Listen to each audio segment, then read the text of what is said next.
Radio Maria. Radio Maria. Dans quelques instants. Dans quelques instants, le journal. Le journal.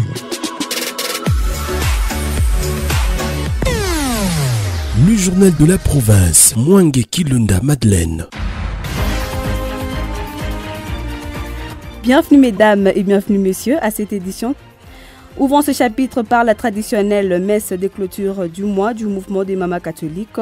Près de 1600 mamans du secteur de Lubumbashi ont répondu présentes à ces rendez-vous des prières et d'actions de grâce.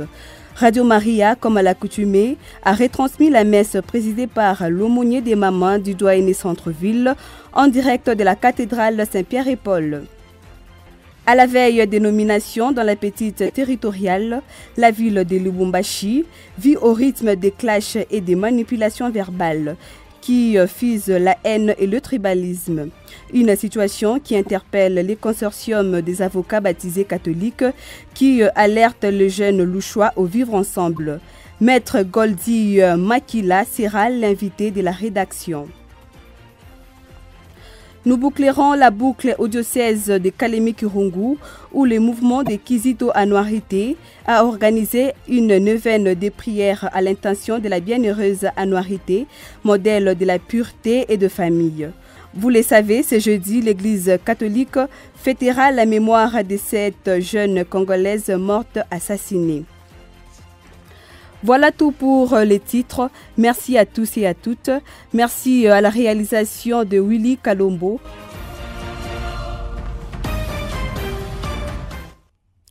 Comme nous l'avons annoncé, elles étaient 1600 ce mercredi à la messe du dernier mercredi du mois organisée par le mouvement des mamans catholiques MMC en sigle.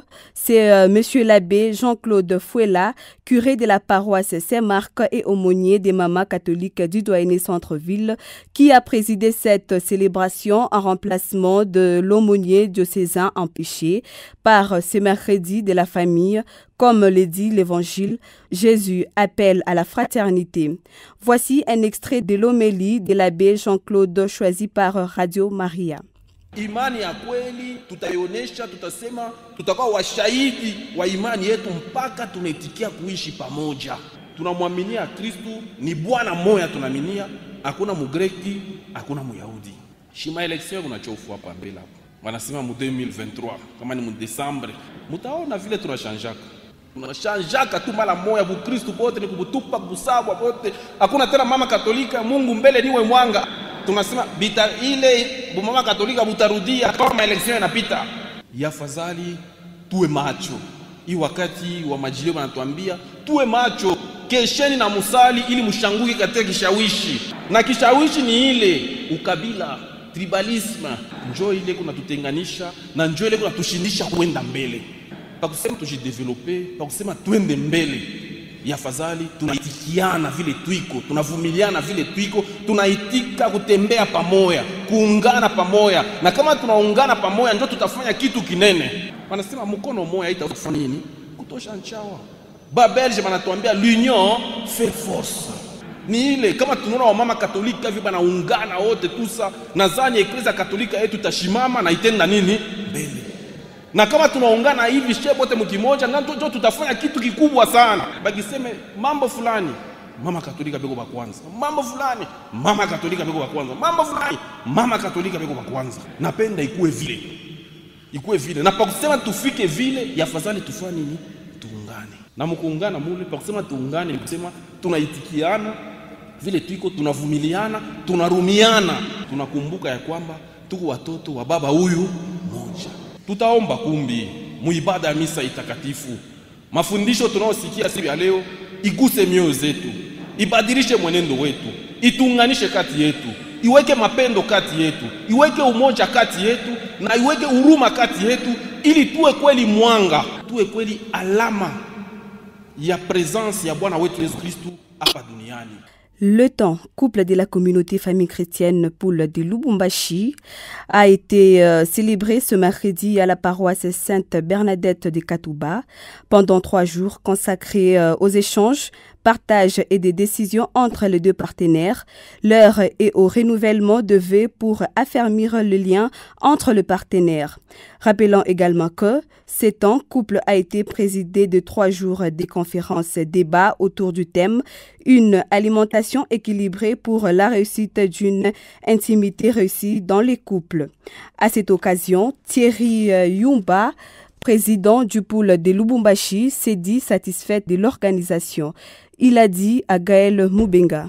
Ce forum, nous l'intitulons « Session une seule chair ». Au-delà des enseignements bibliques qu'on nous donne, de tout ce que nous recevons comme formation spirituelle au niveau de l'Église et même au niveau de nos groupes et mouvements catholiques, il faut admettre qu'il y a le principe d'intercommunicabilité des êtres. Il y a de ces choses-là, même si on assiste à la prière, même si on est hautement spirituel, on peut en souffrir, mais sans en trouver des solutions. C'est le cas notamment de l'alimentation. On est dans le foyer, madame a besoin ce jour-là d'obtenir la satisfaction la plus maximale possible. Mais elle commet l'erreur ce jour-là de vous préparer le haricot et les bingos. Donc ce n'est qu'un des exemples. Vous savez que quand vous prenez beaucoup de haricots, doublé de bingos, vous, à la fin, qu'est-ce qui arrive? C'est le sommeil. On somnole et puis on est parti. Et là, la femme qui attendait la satisfaction, elle aura plutôt eu la déception. Voilà pourquoi ce genre de forum, c'est une seule chair, vient repenser les plaies.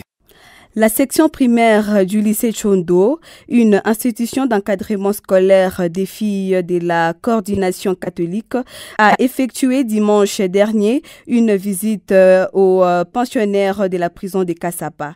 Cette visite éducative de bienveillance, indique la sœur préfet, avait pour objectif d'apprendre aux élèves d'être attentifs aux besoins des vulnérables. Un lot de vivres a été distribué aux pensionnaires de la prison. L'eau provenant des cotisations des élèves, a indiqué la sœur Maggie Wacha, préfet du lycée Chondo, au micro de Jean-Claude Kazadi. Dans le peu que nous avons reçu, les enfants ont payé 100 sacs de farine, ils ont payé 35 fardes de jus, 16 fardes d'eau minérale et quelques seaux d'haricots, des savons, huile de qualité, pour que les démunis puissent vivre ne fût-ce qu'un jour avec ça.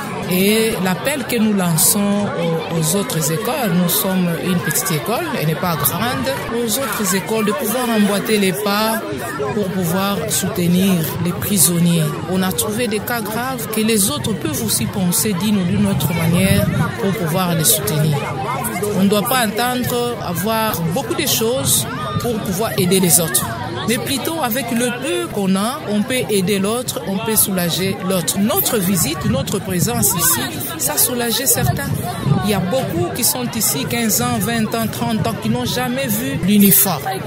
Mais s'ils peuvent voir encore des petites filles, des grandes filles en uniforme, venir passer une journée avec eux ici, c'est une manière de soulager leur peine.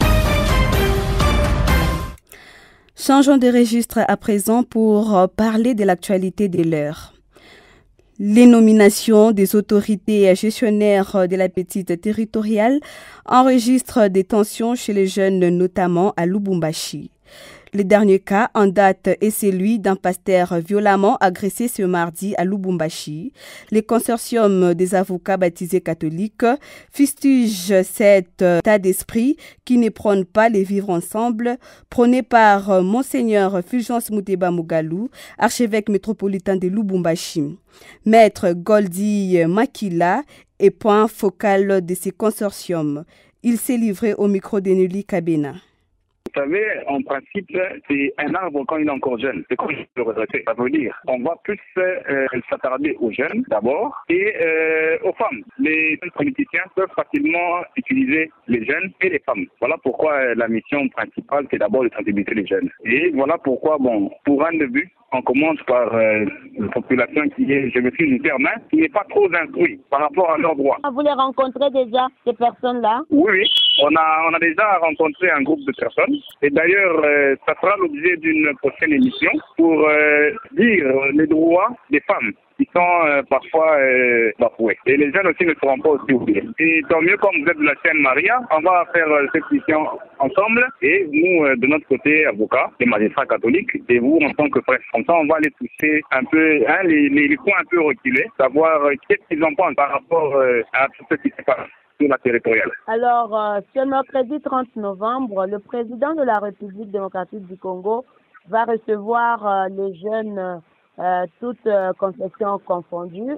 Alors, Oui. vous, à partir de Lubumbashi, quel est le mot qui vous semble important pour le président et surtout pour la population jeune de Lubumbashi? Bon, là, je me mets dans la peau d'un jeune d'abord. Je n'ai pas le côté avocat. En tant que jeune, le président aussi a besoin d'écouter un peu les jeunes. Quelle est la vision des jeunes par rapport à ce qui se passe maintenant?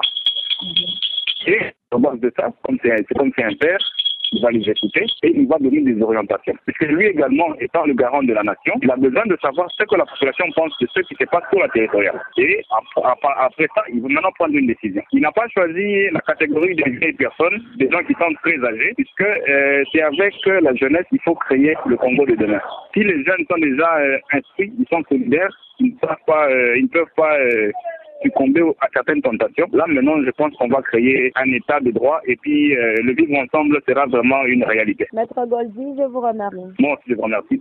Toujours à propos des nominations dans la petite territoriale, soulignons que la nomination de M. l'abbé Henri Mungomba, prêtre incardiné du diocèse de Kilwa-Kasenga, suscite de réactions au sein de l'Église.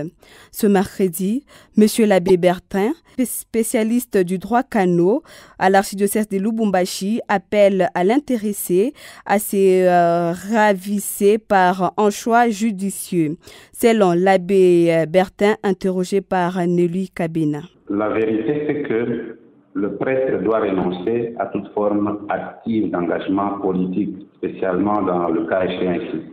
Et il n'y aura pas de bras de fer avec l'archevêque, parce que le maire de la ville, ce n'est pas le chef de l'Église.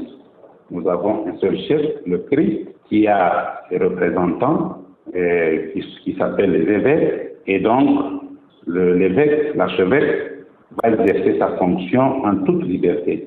Et surtout que nous avons signé un accord cadre dans lequel on fixe l'exercice de la liberté religieuse par rapport aux activités de l'État. Donc le responsable de l'Église, ici chez nous l'archevêque, ne peut pas avoir une main liée. Non, il va exercer son ministère tranquillement et il va se déplacer librement sans qu'il puisse faire allusion à celui qui est son prêtre, qui est maintenant nommé maire de la ville. C'est plutôt le prêtre lui-même là-bas qui doit comprendre qu'il a choisi une voie très dangereuse. Parlons maintenant de la célébration dédiée à la bienheureuse Anouarité Nengapeta, modèle de la pureté et de la famille célébrée en RDC chaque 1er décembre. Plusieurs manifestations seront célébrées sur toute l'étendue de la République, notamment dans l'archidiocèse de Kisangani, province de Ouélé, sa province d'origine. Au diocèse de Kalemi-Kirungu, le 1er décembre de chaque année reste une date inoubliable pour les mouvements de spiritualité Kizito Anouarité. La branche féminine de ces mouvements de spiritualité, les Anouarités comme on les appelle, fêteront en cette date leur patronne Marie-Clémentine Nengapeta Anouarité. Une neuvaine a été faite à cette occasion. Une messe solennelle est prévue pour ce jeudi 1er décembre. Bouclons ce journal par cet atelier de formation des responsables des médias communautaires ce jeudi 1er décembre à Lubumbashi. Cet atelier de 3 jours sur la gestion des noyaux d'écoute est organisé par l'Association des femmes des médias sous financement de l'agence Internews. Signalons en outre que cette activité est un lieu d'échange et de partage des informations de proximité en faveur des promotions de la démocratie et des droits humains. C'est la fin de ce journal qui a connu la plume rédactionnelle de Nelly Kabina. Merci à Willy Kalombo. Bonne suite des programmes.